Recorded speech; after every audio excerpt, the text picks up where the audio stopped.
All right. Hi, Andy, Alan, Joe. Happy holidays and Happy New Year. Love the show, the education and the humor. So many of these shows answer questions like I have $10 million in an IRA and $1 million in Bitcoin, and I have 4 vacation homes in Hawaii. Should I do a Roth conversion? Well, my dog can answer that.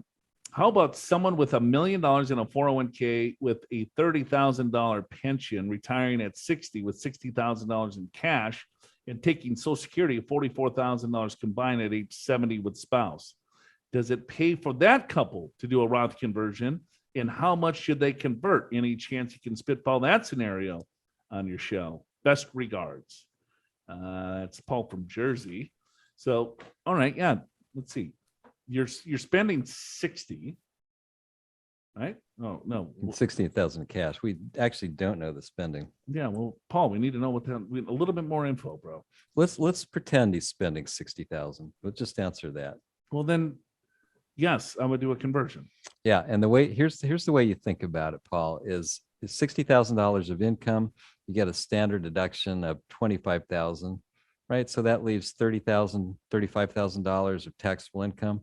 You could do a $45,000 Roth conversion. That's a no-brainer to get to the top of the 12% bracket. That's very cheap tax money. Maybe you go to the 22% bracket. We don't know enough about your situation, but you kind of need to know what you're spending. You definitely want to do conversions over the next 10 years to maximize the 12% bracket, and you might even want to go a little further.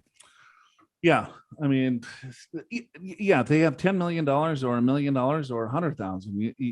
Each person's situation is a little bit, unique. But $1 million is a big number in a 401k. So I mean, so at age 6, let's say you were 72 right now, that'd be about $40,000 required minimum distribution. But at age 72, and I assume you're going to be drawing from that a bit, but maybe it's worth $1.5 million or $2 million. Your RMD might be 60,000, 80,000, and that's going to be added to your Social Security and pension. Right. So you got 30,000 in pension, 44,000 in combined Social Security, right? And then you have RMDs at 72.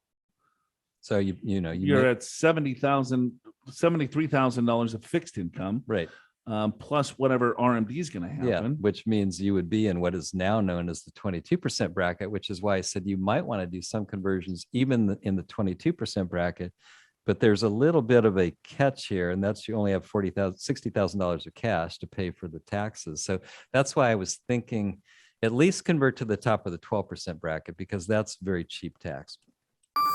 Are you prepared for retirement? Schedule a free financial assessment with an experienced financial professional right online at purefinancial.com.